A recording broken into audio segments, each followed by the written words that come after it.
जय हिंद दोस्तों, आज भी कुछ बड़ी और ब्रेकिंग अपडेट के साथ वीडियो की शुरुआत करते हैं। आप इस वीडियो को किस जिले किस राज्य से देख रहे हैं ये बताना न भूलें। दुनिया भर में राजनीति और सुरक्षा से जुड़ी एक बड़ी चर्चा जारी है, जहां कुछ देशों में दीर्घकालिक संघर्षों को लेकर गंभीर चेतावनियां सामने आई हैं। अंतर्राष्ट्रीय मंचों पर इन विवादों के समाधान के लिए कूटनीति की भूमिका पर जोर दिया जा रहा है। विशेषज्ञों का कहना है कि इन हालात से वैश्विक स्थिरता पर सीधा असर पड़ सकता है। कई मुल्कों ने सुरक्षा, आर्थिक सहयोग और समझौतों को प्राथमिकता के तौर पर रखा है। संयुक्त राष्ट्र और अन्य संगठनों की बैठकों में इससे निपटने के उपाय तलाशे जा रहे हैं। आम जनता और व्यापार जगत दोनों पर इसके व्यापक प्रभाव की चर्चा हो रही है। चलिए अब आगे बढ़ते हैं अगली खबर की ओर। उत्तर प्रदेश में उर्वरक कालाबाजारी के खिलाफ एनएसए यानी राष्ट्रीय सुरक्षा कानून के तहत सख्त कार्रवाई शुरू हो गई है। मुख्यमंत्री योगी आदित्यनाथ की निर्देश पर विभाग ने कई अवैध नेटवर्कों की पहचान की है। इस कार्रवाई में जो भी व्यक्ति कालाबाजारी या नियमों का उल्लंघन पाए गए, उन पर तुरंत कानूनी शिकंजा कसा जा रहा है। इसका मकसद किसानों को सटीक और समय पर उचित उर्वरक उपलब्ध कराना है। प्रशासन ने कहा है कि नियमों के उल्लंघन करने वालों को बख्शा नहीं जाएगा। चलिए अब आगे बढ़ते हैं अगली खबर की ओर। मौसम विभाग ने देश के कई हिस्सों में मौसम में बदलाव का अलर्ट जारी किया है, जिसमें कोहरे,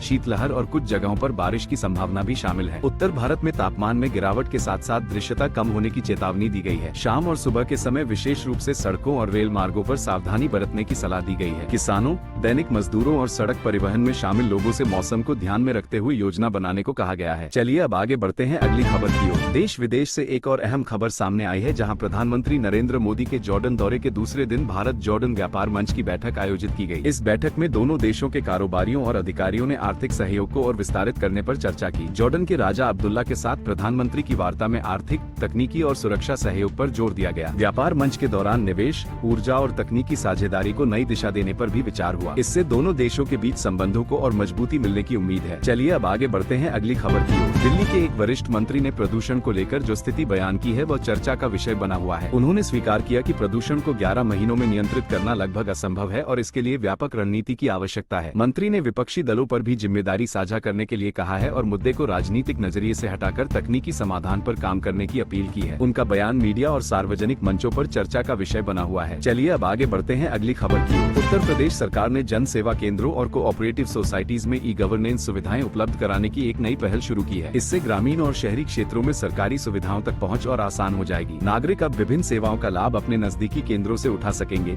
जिससे बिचौलियों पर निर्भरता कम होगी। सरकार का कहना है कि इससे पारदर्शिता, क्षमता और जवाबदेही बढ़ेगी। चलिए अब आगे बढ़ते हैं अगली खबर की ओर। उत्तर प्रदेश में कड़ाके की ठंड और घने कोहरे ने जनजीवन को बुरी तरह प्रभावित कर दिया है। कई जिलों में दृश्यता बेहद कम होने के कारण सड़क और रेल यातायात धीमा पड़ गया है। लंबी दूरी की ट्रेनों को घंटों की देरी से चलाया जा रहा है। हाईवे पर वाहनों की रफ्तार सीमित कर दी गई है। प्रशासन ने लोगों को अनावश्यक यात्रा से बचने की सलाह दी है। स्कूल जाने वाले बच्चों और बुजुर्गों के लिए विशेष सतर्कता बरतने को कहा गया है। चलिए अब आगे बढ़ते हैं अगली खबर की ओर। केंद्रीय मंत्री नितिन गडकरी ने प्रदूषण को लेकर एक भावुक बयान दिया है। उन्होंने कहा कि वो खुद भी प्रदूषण के शिकार रहे हैं और इसके दुष्परिणामों को नजदीक से देखा है। उन्होंने साफ कहा कि प्रदूषण सिर्फ एक राजनीतिक मुद्दा नहीं बल्कि गंभीर स्वास्थ्य संकट है। गडकरी ने स्वच्छ ईंधन, इलेक्ट्रिक वाहन और हरित तकनीक को बढ़ावा देने की जरूरत बताई। उनका ये बयान पर्यावरण नीति पर नई बहस को जन्म दे रहा है। चलिए अब आगे बढ़ते हैं अगली खबर की ओर। लखनऊ में शिक्षा से जुड़ी एक बड़ी राहत की खबर सामने आई है। निजी स्कूलों में शिक्षा का अधिकार अधिनियम के तहत दाखिले के लिए सीटों की संख्या बढ़ाकर 50,000 कर दी गई है। अब अधिक संख्या में गरीब और वंचित वर्ग के बच्चों को निजी स्कूलों में पढ़ने का अवसर मिलेगा। प्रवेश प्रक्रिया के लिए आधार कार्ड अनिवार्य कर दिया गया है। शिक्षा विभाग का कहना है कि इससे पारदर्शिता बढ़ेगी। चलिए अब आगे बढ़ते हैं अगली खबर की ओर। इंडियन प्रीमियर लीग की नीलामी इतिहास की सबसे महंगी डील्स को लेकर फिर चर्चा में है। अब तक की नीलामियों में कुछ खिलाड़ियों पर रिकॉर्ड तोड़ रकम खर्च की गई है। ऋषभ पंत, श्रेयस अय्यर और विदेशी खिलाड़ियों ने सबसे ऊंची बोली हासिल की है। फ्रेंचाइजियों ने टीम संतुलन और भविष्य को ध्यान में रखते हुए बड़ी रकम लगाई। यह नीलामी क्रिकेट के बदलते आर्थिक स्वरूप को दर्शाती है। चलिए अब आगे बढ़ते हैं अगली खबर की ओर। उत्तर प्रदेश के महाराजगंज जिले में स्थित एक वन क्षेत्र को पर्यटन की दृष्टि से विकसित किए जाने की तैयारी है। सोहगी बरवा वन्यजीव अभयारण्य के अंतर्गत इस क्षेत्र में प्राकृतिक सौंदर्य और जैव विविधता को बढ़ावा दिया जाएगा। इससे स्थानीय लोगों को रोजगार के अवसर मिलेंगे। वन विभाग और पर्यटन विभाग मिलकर इस परियोजना पर काम कर रहे हैं। पर्यावरण संरक्षण को प्राथमिकता में रखा गया है। चलिए अब आगे बढ़ते हैं अगली खबर की ओर। झांसी से वाराणसी के लिए एक नई वातानुकूलित बस सेवा की शुरुआत कर दी गई है। ये बस कानपुर और प्रयागराज होते हुए वाराणसी पहुंचेगी। इससे यात्रियों को आरामदायक और सुरक्षित सफर का विकल्प मिलेगा। परिवहन निगम का कहना है कि इस रूट पर यात्रियों की लंबे समय से मांग थी। किराया और समय सारिणी को आम लोगों के अनुकूल रखा गया है। चलिए अब आगे बढ़ते हैं अगली खबर की ओर। आईपीएल नीलामी से जुड़ी एक रोचक खबर सामने आई है। बाहुबली नेता पप्पू यादव के बेटे सार्थक रंजन को कोलकाता नाइट राइडर्स की टीम ने खरीदा है। इस खबर के बाद राजनीतिक और खेल जगत में चर्चा तेज हो गई है। सार्थक के चयन को युवा प्रतिभाओं को मौका देने की दिशा में बड़ा कदम माना जा रहा है। अब सभी की नजरें उनके प्रदर्शन पर टिकी होंगी। चलिए अब आगे बढ़ते हैं अगली खबर की ओर। सोशल मीडिया पर एक बुजुर्ग दंपति का वीडियो तेजी से वायरल हो रहा है। वीडियो में दोनों बुजुर्ग मेहनत मजदूरी करके अपना जीवन यापन करते नजर आ रहे हैं। उम्र के इस पड़ाव में भी उनका आत्मसम्मान और संघर्ष लोगों को भावुक कर रहा है। लाखों लोग इस वीडियो को देखकर उनकी तारीफ कर रहे हैं। कई यूजर्स ने मदद और सम्मान की अपील भी की है। यह वीडियो समाज को संवेदनशील बनने का संदेश देता है। चलिए अब आगे बढ़ते हैं अगली खबर की ओर। उत्तर भारत के कई राज्यों में मौसम ने अचानक करवट ले ली है। भारतीय मौसम विभाग ने भारी बारिश, कोहरे और ठंड को लेकर अलर्ट जारी किया है। दिल्ली, उत्तर प्रदेश, बिहार और हरियाणा में तापमान में गिरावट दर्ज की गई है। पहाड़ी इलाकों में बर्फबारी से मैदानी क्षेत्रों में सर्द हवाएं चल रही हैं। कोहरे के कारण सड़क और रेल यातायात प्रभावित हुआ है। प्रशासन ने लोगों से सतर्क रहने की अपील की है। चलिए अब आगे बढ़ते हैं अगली खबर की ओर। उत्तर प्रदेश के मुख्यमंत्री योगी आदित्यनाथ ने सभी विभागों को सख्त निर्देश दिए हैं। अब बजट खर्च से जुड़ा रियल टाइम डाटा अनिवार्य रूप से ऑनलाइन अपलोड करना होगा। इसका उद्देश्य पारदर्शिता और जवाबदेही को बढ़ाना है। मुख्यमंत्री ने साफ कहा कि जनता के पैसे का सही उपयोग दिखना चाहिए। लापरवाही पर सख्त कार्रवाई की चेतावनी दी गई है। इस फैसले से वित्तीय अनुशासन मजबूत होगा। चलिए अब आगे बढ़ते हैं अगली खबर की ओर। संसद में उच्च शिक्षा से जुड़े बड़े बदलाव वाला